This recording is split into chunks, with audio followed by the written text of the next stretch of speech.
Російській Федерації назвали остаточну кількість жертв обвалу будинку в Білгороді. Оглядачі продовжують, крім цього, ще й називати ймовірні причини, тому що бачимо, що російським терористам Російській Федерації взагалі ніхто не вірить.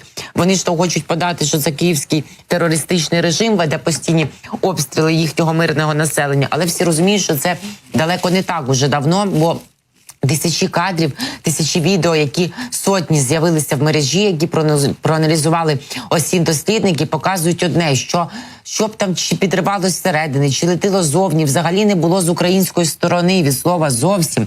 Обвал будинку в Білгороді обріз важливими деталями. В Росії назвали остаточну кількість жертв. В цьому російському місті в понеділок вранці, 13 травня, завершили пошуково-рятувальні роботи, звітує ворожа РІА Новості, посилаючись на відомості Міністерства надзвичайних ситуацій.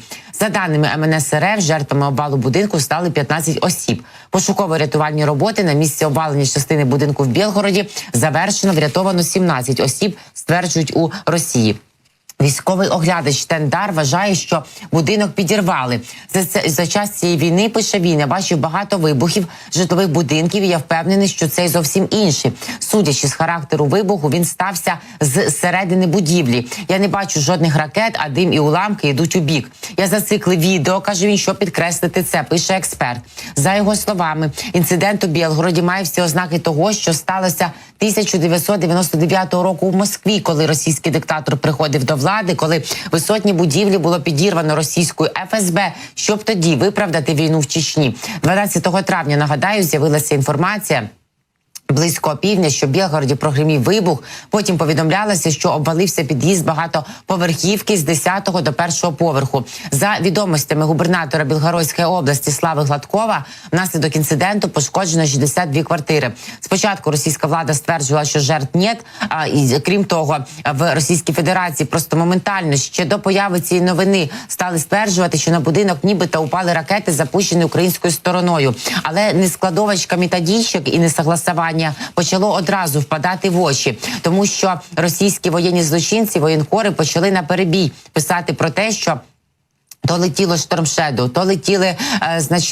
французькі ракети, то летіли атакамси, то летіли в Вільха, то в Емпайр, то просто не знали, за що хапатися, все, що знали з озброєння, згадали, київський терористичний режим звинуватили. Звісно, одразу Машка Алкашка Захарова, ще й неділя, виявляєте, важко, як похмелилася і написала пост про те, що то значить ми все терористи і ми хочемо знищувати руками західних союзників їхнє мирне населення. Одразу почали воєнні злочинці, які себе називають воєнкорами, сидять на гаманці у Путіна, писати про те, що може тепер Макрона притягнемо до відповідальності. Ну, там зовсім кукуха поїхала, звісно. Але крім того, вони почали нити і вити. І дивно, а що це вони Радбез не збирають? Да? Бо, напевно, занадто багато відео з'явилося, занадто багато міжнародних осіб-аналітиків, розслідувачів і весь цивілізований світ, який не сліпий і не на відміну від того, що собі там хочуть подумати в Кремлі, на відміну від того, які вони там є, то всі почали аналізувати, і жоден ще не бачила я з притямних незалежних розслідувачів від них інформації про те, що з української сторони було щось запущено по цьому будинку, який так хоче Путін використовувати для того, аби нас очорнити. Ну, 22 березня, так, Крокус Сіті Холл. Вікно на Брянщину. Ми ж всі це з вами прекрасно все пам'ятаємо, та? І Путін хотів сказати, що це Україна готувала терористів, які підірвали Крокус Сіті Холл, і використовувати це теж потім зрештою для того, аби очорнити нас в очах наших західних партнерів і аби цим козирем перешкодити наданню нам всебічної підтримки від них, зокрема зірвати очевидно голосування за пакет допомоги від Штатів і не лише